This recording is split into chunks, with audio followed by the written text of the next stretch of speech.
सलाम नमस्ते सत श्री अकाल। मैं हूं अली। आप देख रहे हैं अनसीन ट्रूथ 99। आप सभी लोगों को स्वागत है मेरे इस चैनल में। लास्ट टाइम मैंने पितृदोष के बारे में मैंने वीडियो बनाया था। बहुत सारा मुझे क्वेश्चंस आए थे, बहुत सारे मैंने रिप्लाई भी किया हूँ। वो पार्ट 1 था और आज का वीडियो जो है पार्ट 2 है।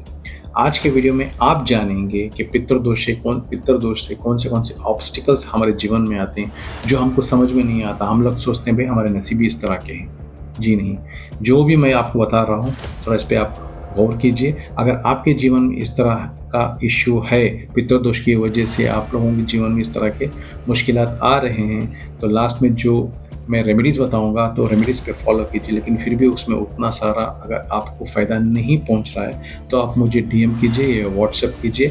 आपके चैट पे या आपके घर से जो भी इशू है इसके बारे में मैं आपको बताऊंगा। तो शुरू करते हैं पितृदोष पार्ट 2।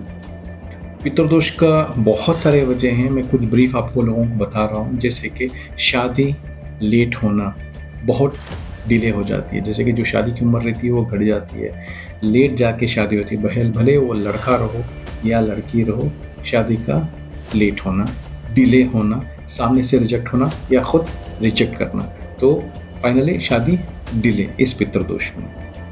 अगर शादी हो भी जाती है तो बच्चे होना बहुत मुश्किल, और बच्चों में भी स्पेशली मेल चाइल्ड होना बहुत मुश्किल। अगर हो भी गया तो उसको भी पितृदोष आ जाएगा। लेकिन ज़्यादातर 90% लड़के नहीं होते हैं, लड़कियां होते हैं। लेकिन कभी कभी लड़कियों में भी देखा गया है उनके चार्ट में जो उनको पितृदोष है।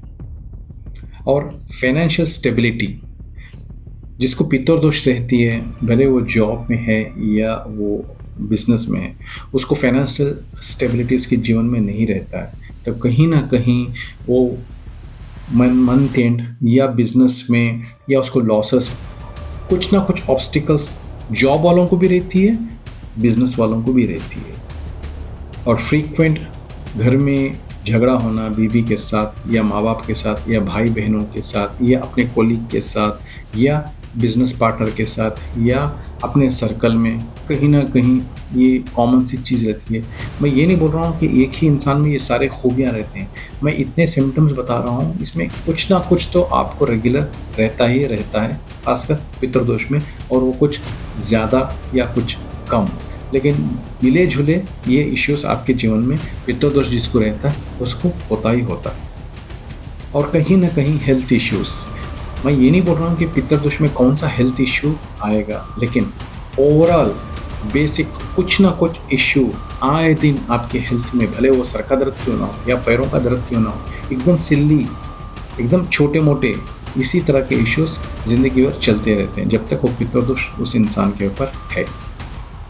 ये बहुत सारा mental stress, anxiety, mood swing और बहुत गुस्सा आना, इस तरह के भी सिम्टम्स देखा गया है। अगर आप लोगों के पास प्रॉपर्टी है और आप सेल करने के लिए जा रहे हैं, डिले। अगर आप परचेस करने जा रहे हैं, डिले। तो कहीं ना कहीं गलत प्रॉपर्टी परचेस हो जाएगी, तो फाइनली इसमें पितृदोष में कोर्ट केस तो है ही है। कोई ना कोई वजह से, कोई ना कोई रीज़न से कोर्ट केस तो रहता ही रहता है। अचानक लॉस हो जाना जीवन में, भले वो जॉब में है या बिजनेस में है, या तो आपकी गाड़ी का एक्सीडेंट हो जाना, या आपके बिजनेस में कोई ना कोई पेमेंट नहीं आना, या पैसा अगर आपको सामने से आने वाला भी है तो पैसा तो आता है, तो कहाँ अगर गया, किधर गया, ये समझ में नहीं आया, मटेरियल आपका ख़राब हो गया। तो कुछ ना कुछ लॉसेस, ऑब्स्टिकल्स आपके जीवन में पितृदोष में इस तरह के बेसिक या हाई, लेकिन आपको दो भी मिलेंगे, छोटे वाले भी मिलेंगे, बड़े वाले भी मिलेंगे लॉसेस। तो इसका सोल्यूशन क्या है, इसका रेमेडी क्या है?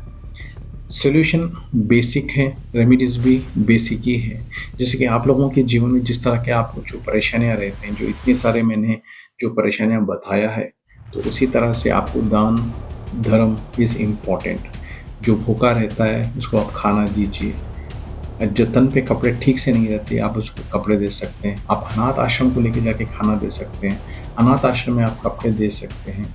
या बच्चों की स्कूल की फ़ीस, जो जो ऑब्स्टिकल्स आपके जीवन में आते रहते हैं, तो उसी तरह का आपको मिला जुला आपको रेमेडी करना है।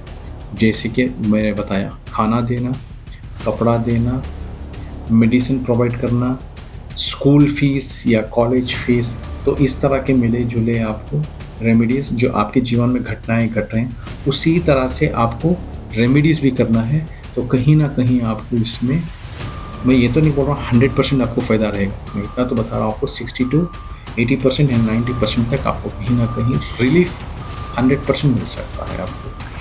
तो अगर आपको इस फिर भी कुछ ना कुछ क्वेश्चंस अगर आपके पास हैं जो आपको कंक्लूजन नहीं मिला है, जो आपके क्वेश्चन का आंसर अगर नहीं मिला है, तो आप मुझे डीएम कीजिए या व्हाट्सएप कीजिए, मैं 100% आपको रिप्लाई देने की कोशिश करूँगा। अगर कोई टॉपिक पे वीडियो बनाना है तो बताइए, मैं उस तरह के टॉपिक पे वीडियो बना के डाल दूँगा। बहुत सारे लोग आते हैं, देखते हैं, सब्सक्राइब नहीं करते, लाइक नहीं करते, मैसेजेस करते हैं।